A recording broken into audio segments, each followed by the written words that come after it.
Урматтуу Кыргызбай YouTube каналыбыздын катталуучулары, урматтуу Москва жергесинен көрүп жаткан агаларым, инилерим, саламатсыздарбы?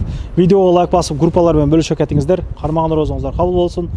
Мурас таксопаркы 2018ден бери мекендештерге выкупка, арендага машиналар берип келет. 100дөн ашуун кыргыздар өзүнүн мекендештер машиналуу болуп келишкен. Анан негизи эле мен көп жолу тартып келем. Комментариялардан бир-эки ошол депозитти кайра ошол тапшырганда бербейт деп жазып калышыптыр. Негизи жарнама татканы келгенбиз. Ошол суроолордон берип көрөйүн. Негизи бул жерде азыр 18-19дай ушул комфорт плюс машиналар бар экен. Андыктан биз менен чогуу болуп туруңуздар. Ассаламу алейкум.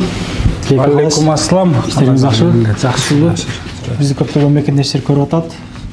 Өзүңүздан күн алыс роликтер чыгарып жүрөсүз. Тырышып тура алайын, көптөр көрүп атат. Чачты дагы прическаны өзгөртүрүпсүз. Негатив комментарий көп болду эле. Элдин ошол сиздер жазганды мен жеткирип койдум эле. Негизи өзүнүн ички азырда көп адамдар негатив жазып турду ошол убактарда туурабы? Бирок прическа эмнеге керек болгонун хотя бы сен билесиң да. Эмнеге мисалы? Бойго түшпөдүңүз, бойлор арасында болкон бойлорго же. Мындай комментарий көп жазса, YouTube ал видеону кызыктуу деп ойлойт. Башка адамдарга чыгарат. Бизде эми кызыктуу болгондо толко сөкмөй экен да. Кызыктуу башка нерсе жазып. Балакет хоть бир деп жазып койсо деле, ал сен видеоң кызыктуу деп ойлоп баарына чыгарат да. Туурабы? Анда, ооба, туура. Анан депозит боюнча ошо элдерден келген ошо бир комментарийдан болгон депозит боюнча кыскача башында эле маалымат бере кетсеңиз. Депозит боюнча силер баягы менин комментарийлерим айтып отуңар да, бизге түшкөн комментарийлерди. Эми мондай да, депозит деген бизге машинаны алганы келгенде, келишим болуп атканда айтылат. 10 000 депозит. Кааласаң азыр бер, кааласаң возможностуң жок болсо күнүнө 200 рубльдан ошо накопительный чогултканга мүмкүнчүлүк бар деп беден уже условия коюп берип атат да. А так депозит обязательно да көп бар да. Беде депозит жок, келип машина алганга мүмкүнчүлүк бар да. Анан берди машина берип айтат 200дөн 10 000ге чогултканча, эси сен машинаны тапшырып кетип кала турган болсоң, депозит кайтарылбайт деп. Бул биринчи ушул жерден айтылып атат, машинаны алып чыгарын алына. 10 000 алдын ала бере албаса, күнүнө 200дөн силер кармап калсаңыздар болот депозитке, ошондойбу? Ооба. Если 10 000 чогулганча машинаны тапшырып салса, депозит кайтарып берилбейт. Берилбейт, 10 000 чогулду деп коюп, 10 000 чогулду. Канча күндө чогулат экен ошо эсептеп көрдүңүздөр да силер?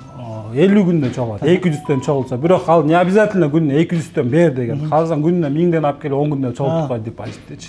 10 000 чогулду, уже депозит кайтарылып берилет. Машинаны алып келип тапшырды. Bir айдан кийин машинаны тапшырган датадан баштап 1 айдан кийин чалып депозитти котортулат. Потому что штрафтар. Ал машинаны тапшырып кеткенден кийин 2 жума, 3 жума, даже 1 айдан өтүп кеткен, 2 айда келген штрафтар бар да. Ошого обязательно машинаны тапшыргандан 1 айдан кайтарып берет. Бирок бизге комментарий жазган экен, ошо депозиттер кайтарып бербейт деп. Мен да көңүл бургам. Дагы бирөөгө жазгам. Мен лично гарантия берем. Если бизде машина депозит кайтарып берилбей болгон учур болсо, биздин эки тараптуу келишим өзүнүн тарабын аткарып, бизден тарап келишим бузуу болгон болсо, мен тройной кылып 30 000 ошол адамга которуп берем да. Потому что мен уверенмен, потому что биздин кызыкчылыкта эмес келишим бузган. Биздин бир машинанын 4 күндүк арендасын бирөөдөн эконом деп бизге зачем целый репутация, компаниянын репутациясын бузупчу. Ошого ал мемлекетке анча көңүл бурбадым эле да мен. Анан бул жерге өзгөчө аппарат алып келипсиз, бул кандай аппарат?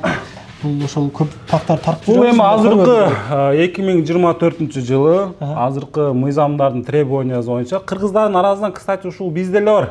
Бул онлайн. Башка жок мындай аппарат негизи. Берде давление текшерип, онлайн базага түшөт, онлайн. Медосмотр экен да мунун аппарат өзү эле, медосмотр аппарат. Медосмотр мыякта өзүңөр көрүп тургандай эле сүрөтү базага кирет. Сүрөтү базага кирет, как положено давлениясы текшерилет. Путевой лист, мындайча айтканда, оригинал, любой мыйзамдын требованиясына жооп берилет. Өзүбүздүн автосервис бар, бул обязательно таксопаркка болушун. Көркү биздин таксопарктардын, биздин эштер таксопарктардын офиси жок болуп атпайбы дажычы. А так таксопарктын өзүнүн механиги болуш керек, өзүнүн медики болуш керек. Бул медик мындайча айтканда. Просто башка офисте отурат, мунун баардыгы базага түшөт. Любой мади, любой проверка жооп берет. Жана биздин страховкалар да оригинал бар. Так что биздин мыйзамдуулук, документация жактан вообще биздин таксопаркка эч кандай вопрос болбош керек. Биз мыйзам чегинде иштейбиз да. Полный. Жакшы, анан биздин катталуучуларга кандай өзгөчөлүктөр болот, мисалы келсе арендага машина менде. Мисалы сен бизди көптөн бери татасың да. Бир айтып коюнчу, сенин подписчигиң, сен мисалы промокод ойлонуп чык чагы. Кыргызбай YouTube каналы. Кыргызбай YouTube каналдан келдим десе, мисалы үчүнчү 10 күн 200 рубль аренда бекер мынакей. Помимо того, что скидка. Помимо того, что 2 күн бекер да. 2 күн бекер, анан Андан тышкары да ушу сенин атың айтып, сен айтып келе турганбыз, 10 күн 200 рубльден дагы скидка мынакей. мынакей. Бул канча күнгө уланат ушул промокоду, анан 200 рубль какой-то айгача уланат ба? Бул 1 жылдан кийин көрүп ызчы болуп жүрөгүдөй болсун. Жок, мондай да. Азыр биздин өзүбүздүн тараптан акция жүрүп атат. Машина келип ала турган болсо 2 күн скидка. Потому жазында бекер да, мындай жазында жумуш слабый, ошого байланыштуу ушундай скидкалар болуп атат. Андан тышкары сенин ошо көрөрмандарыңга, сени көрүп келгендерге 200 рубльден 10 күнгө скидка кылып берип атам да. То есть 10 күндө мисалы аренда 2,5 болуп аткан болсо 10 күн 2300дөн болот. Түшүндүңбү? Азыр сизде арендага да машиналар бар экен. Выкуп боюнча дагы ошол сырттан сүйлөшөлүк анда. Жүргөн машиналардын жанында көргөзүп дегендей. Мынакей бир катар машиналарды тааныштыра беребиз анда. Бул жерде Cherry Tiggo 4 Pro'лор бар экен. Булар канча сизде азыр? Арендасыбы? Арендасы штук канча? Cherry Tiggo 4 Pro'лор 2,5 миңден. 2,5 миңден. Комфорт класста иштейт. Комфорт класс иштейт. Машиналар жаңы. Мындайча айтканда 50 миң, 60 миң пробегтин тегерегинде машиналар. Бул Nissan'дарчы? Бул Nissan'дар булардан аз эле, бул өзүбүздүн сотрудниктин машиналары. 2000 канчадан эле арендасы? 2300дөн. Комфорт класс тоже. Бул машинаңыз ДТП болуптур, бул? Бул өткөндө өзүм видео тартып айткам, бул ДТП болгон эмес. Биздин бир водитель алат, алып барат, башка ДТП болгон машинанын эшигин, крылозун, эки эшигин, крылозун алмаштырып буга коет, мунун жашынакайын чыгарып ага коет. Эшиктин астына таштап алып кетип калат. Жок, дайыны жок. Кайра аялына чалдырып, аран ключун таап, биздин служба безопасности бар таап алып келди. Ал тууралуу ушундай да өзүнчө отдельно бир видео тарткам. Өзүнчө бир видео аягы дейм. Биздикилер бир аз ушул тармакка келгенде кичине жоопкерчилиги жок болуп атат. Эми адамдын ар биринин ой пикири башка, бирок жооп берер күн да келет да ар бир нерсегечи. Бизге болбосо дагы Кудайдын алдында дагы. Кудай биз үстүбүздөн эмес, ичибизден карап турат да, ошого ниет таза коюш керек. Сүзсөң дагы, сүзүп алып келсе дагы башкача көз караш болот эле да. Бул чыгарып сатып жүрүп туруп башка бузук машинаны коюп туруп анан алып келип берип, чыдап коет да, ошо калып кет депчи. Негизи азыр Тилека өз негизи такси тармагында жумуш кандай болуп атат? Неге сизде арендага машиналар көп? Бул кечеги болгон окуяларга тиешеси бар бул нерселерди. Кече жакыныраак кылып аласызбы? Кече болгон окуяда тиешеси бар да. Бир күндө эле бизде 30дай машина токтоду. Себеби дегенде бизде машина көп, таксопарк чоң. 30 машина дегенде деле бул биздин таксопарктын 10% да. 10%.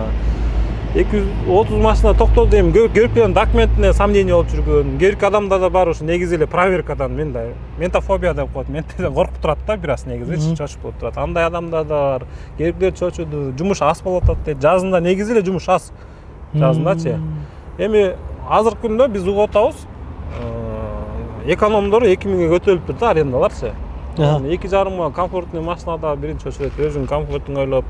Эми жакшы эле бар да, жакшы болуп кетет. Жылда эле жашка бир сыра ушундай мемеден өтөбүз процедураданчы. Анан бул машиналар выкупка дагы берилет. Ошондо кандай? Ошондо берде азыр выкупка машина жок. Выкупка машина жок берде. Выкупка жок азыр сизде. Бар. Бирок жаңы машиналар, жаңы машиналар кудай кааласа 3-4 күндө даяр болуп, Geely Atlas Pro деген комфорт класстан бул Volvo'ну билесиңер да. Мурунку Volvo компаниясынын эми Geely компаниясынын өзүңөр көрүп тургандай эле сатып алган да. Мындайча айтканда технология Volvo'нуку.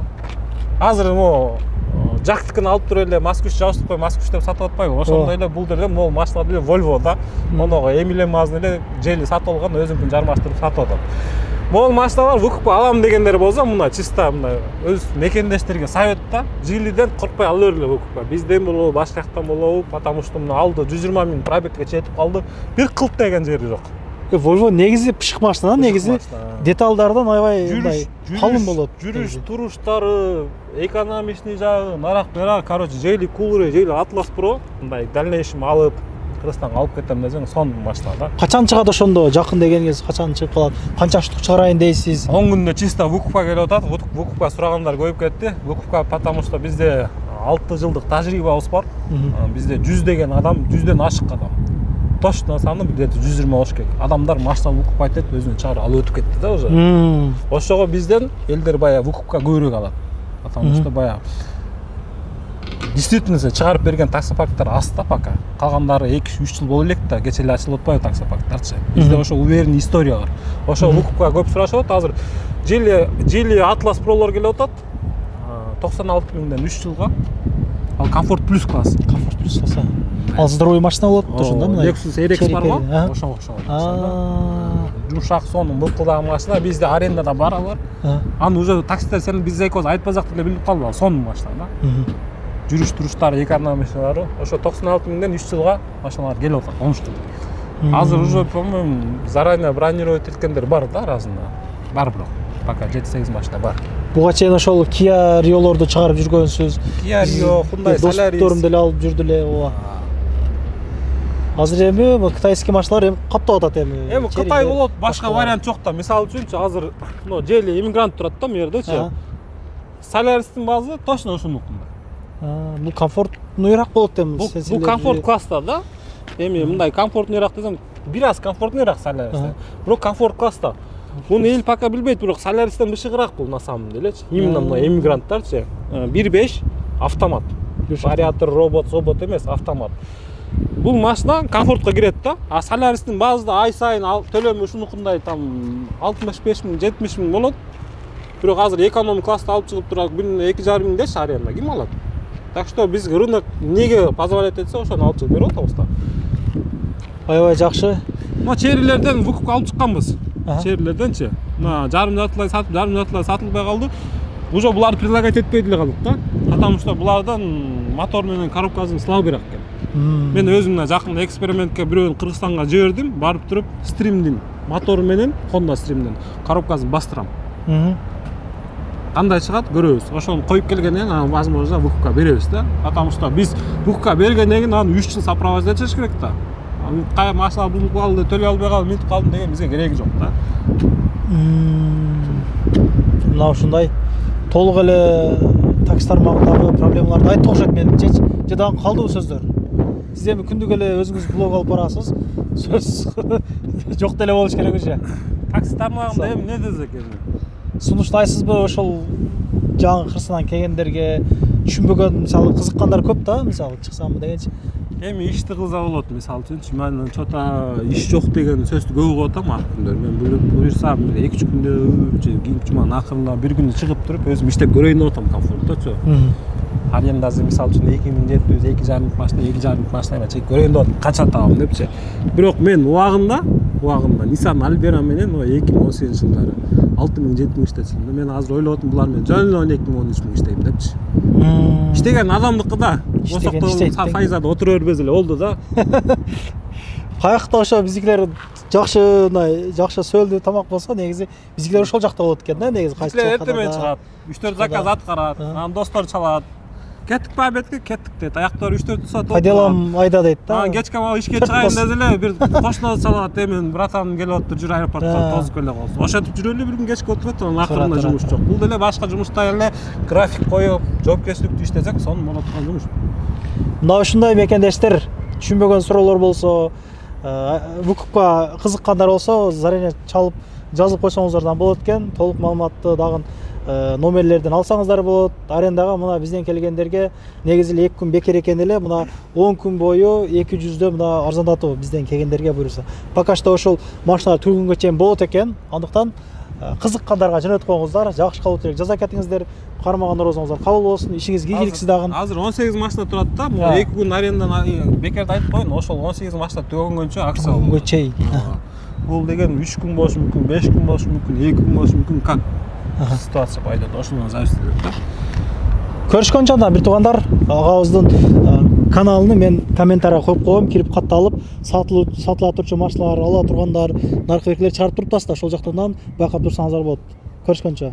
Анан дагы мекендештер кимдир бирөөлөрдө кирди чыкты маселелери болуп, ишеништүү адамдарды таппай жаткан болсоңуздар, мен ушул жерге Сүйүн агамдын номерлерин коюп койгонмун. До конца айдайт, келгенден кийин 3 айга коюп берет, чыкпай туруп, чорныйдан базадан текшерип берет. Ушул окшогон 7 орундуу Альфа Сианалар менен чыгып келесиздер. Сүйүн кирди чыкты ушул жерге коюп койдум.